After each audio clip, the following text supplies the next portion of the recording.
Welcome, adventurers, to the Character Creation Quest. Today, we're going to master the art of description. Think of it like this. We're turning simple words into powerful spells for storytelling, creating characters so vivid they practically leap right off the page. So let's kick things off with the big one, the question every storyteller and world builder has to ask. How do you make the people in your stories feel, well, real? How do you make them feel alive? That's the magic we're going to get into today. And here's our quest map. We're going to journey through appearance, personality, and feelings, and then we'll wrap it all up with a final challenge to put your new skills to the test. Let's do this. All right, our adventure starts right now. See, to really bring a character to life, you've got to look at them from all sides. We're going to talk about their physical appearance, sure, but also their personality, their feelings, and even what their choice in clothes tells us about them. Okay, first things first. We've got to build our character's physical form.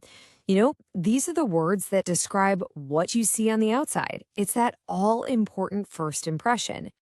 Now, here's a really cool trick for learning new descriptive words. Look at their opposites.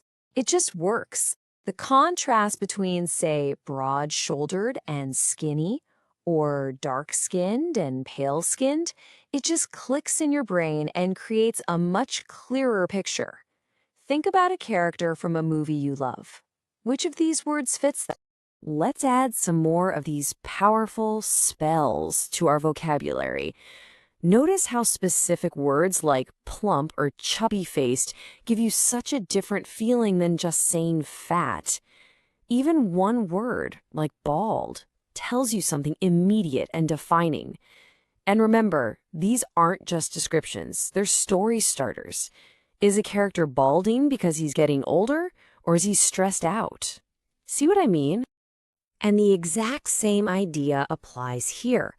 Instead of just saying a character is old, you could talk about the wrinkles around her eyes or her gray hair. Details like these are always way more powerful because they're clues. They hint at a character's life, their experiences, and their history. Okay, so we've got the outside covered. But a character is so much more than what they look like, right? Now we get to the really good stuff, defining their soul.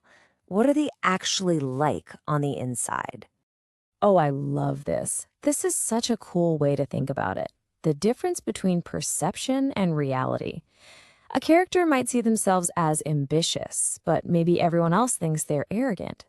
Are they really self-confident, or do they just come across as aggressive? That little gap right there, that's where fantastic stories are born.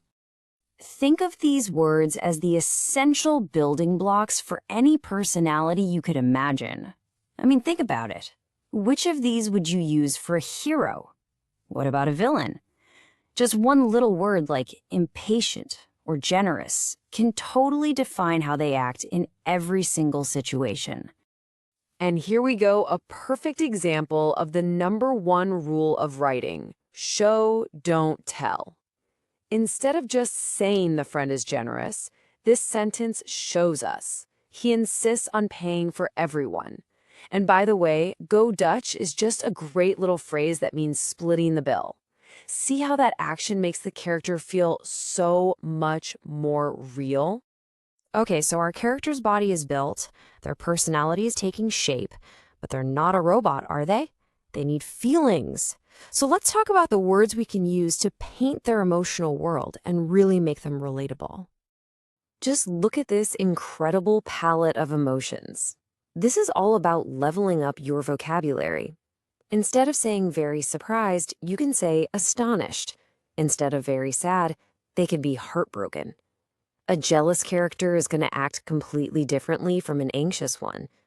Using these stronger words is literally the difference between a rough pencil sketch and a vibrant full-color painting. And check this out. A super simple story, right? But it shows you exactly how an ordinary, everyday event can trigger a really powerful feeling. It makes the character's experience totally vivid and relatable. And hey, sometimes characters are defined by how much their feelings change. A moody character, well, they can be really unpredictable, which makes them super interesting to write about. You just never know what they're going to do next.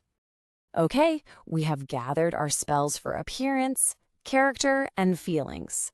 Now it's time for the final challenge. And for this, we're going to add one last super important layer: fashion.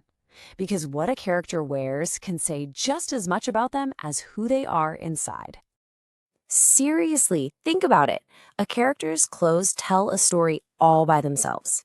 Is your hero wearing something fashionable because they want to stand out?